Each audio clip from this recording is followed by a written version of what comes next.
Buenos días, profesor. Buenos días, compañeros. Hoy les voy a exponer las características de los seres vivos. A continuación, les presentaré una breve introducción. Todos los seres vivos presentan ciertas características peculiares que los diferencian de lo inanimado. Es más fácil reconocer a un ser vivo que definirlo. Por ejemplo, todo el mundo puede reconocer que un perro es un ser vivo y que la piedra no lo es, pero definirlo es muy complejo. Un ser vivo es en última instancia una porción de la materia de tipo animada. Ello significa que tiene características específicas. También se podría definir como un ente altamente organizado y que cumple con las funciones vitales: la reproducción, el crecimiento, movimiento, adaptación, metabolismo, irritabilidad, entre otros.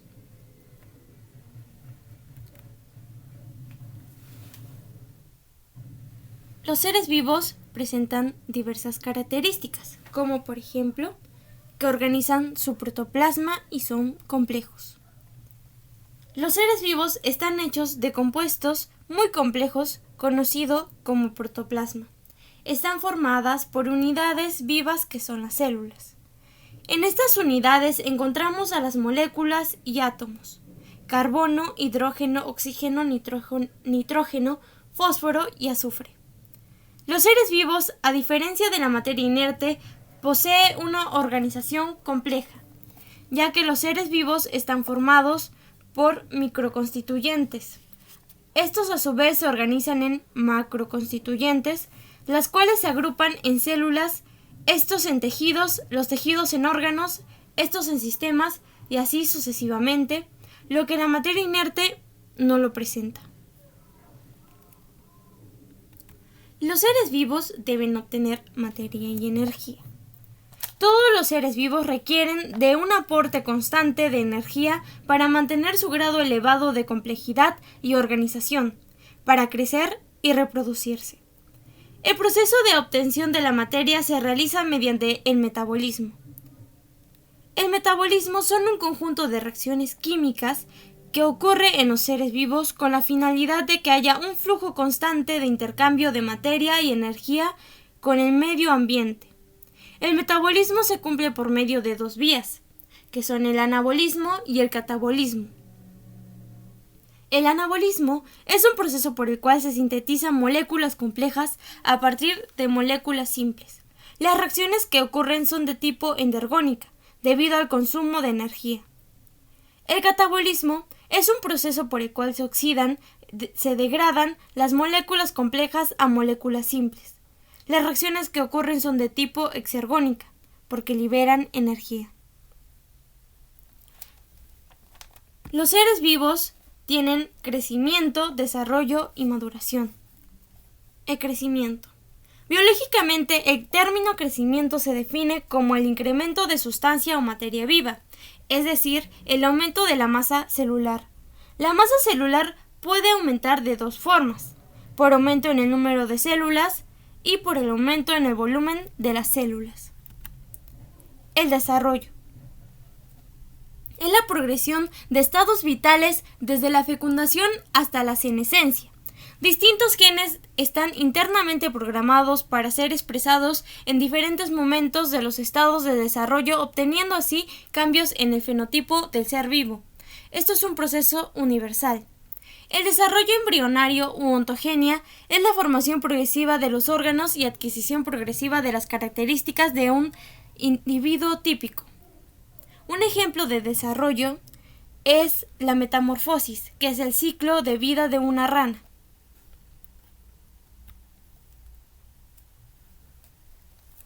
Los seres vivos responden a estímulos.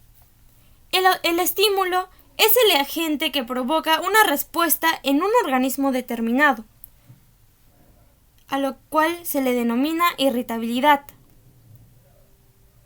Está referido a la capacidad que tienen todos los seres vivos de reaccionar a estímulos físicos y químicos del medio inmediato. Los estímulos que pueden producir una respuesta en casi todas las plantas y animales son cambios de color, intensidad o dirección de la luz, variación de la temperatura, presión o sonido. Movimiento. Es una característica que está presente en casi todos los seres vivos, que consiste en desplazamiento de los organismos de un lugar a otro. Dicho desplazamiento en algunos animales no requiere comentario. Puede ser por salto, reptación, nado, vuelo, etc. Los microorganismos utilizan proyecciones celulares microscópicas parecidas a pelos llamados cilios, flagelos o de retracción o expansión de una masa de sustancia celular, a lo que se denomina el movimiento ameboideo. El movimiento de flujo de materia viva en las células de las hojas vegetales se denomina ciclosis. Tenemos distintos tipos de movimiento, como la ataxia, la anastia y el tropismo. La ataxia o tactismo es el movimiento o desplazamiento direccionado de un ser vivo o parte de él como respuesta de la percepción de un estímulo de un gradiente de la intensidad del mismo. Cuando se produce un acercamiento del ser vivo a la fuente del estímulo, se dice que el tactismo es positivo. Por el contrario, cuando éste se aleja del estímulo, se le denomina tactismo negativo. Se da en todos los seres vivos, excepto en las plantas. Se llama anastia al movimiento que realiza una planta cuando recibe un estímulo difuso. Esta respuesta pasajera que lleva a ejemplar a mover ciertos órganos puede deberse a su propio crecimiento o a una influencia que llega del exterior. El tropismo es el movimiento o crecimiento direccional de un organismo en respuesta a estímulos externos como la luz, la gravedad, el tacto, entre otros. Direccional de un organismo en respuesta a estímulos externos como la luz, la gravedad, el tacto, entre otros. Adaptación. Se da cuando el estímulo que proviene del medio ambiente es constante y permanente, en donde el ser vivo modifica morfológica y fisiológicamente alguna de sus estructuras para poder sobrevivir en un determinado medio. Los seres vivos se reproducen. Es un proceso natural, autodirigido, cuyo fin es la formación de nuevos descendientes idénticos o semejantes a sus progenitores. Además de ello, se debe considerar que la reproducción garantiza la supervivencia y la perpetuación de las especies. Existen dos tipos de reproducción: asexual y sexual. La reproducción sexual es todo proceso de generación de un individuo nuevo que involucra a dos individuos de la misma especie pero distinto sexo. Se diferencia de la reproducción asexual porque implica la combinación de los materiales genéticos de ambos progenitores para formar uno nuevo. La reproducción asexual es cuando un solo organismo da lugar a otros seres genéticamente idénticos al progenitor mediante divisiones por mitosis.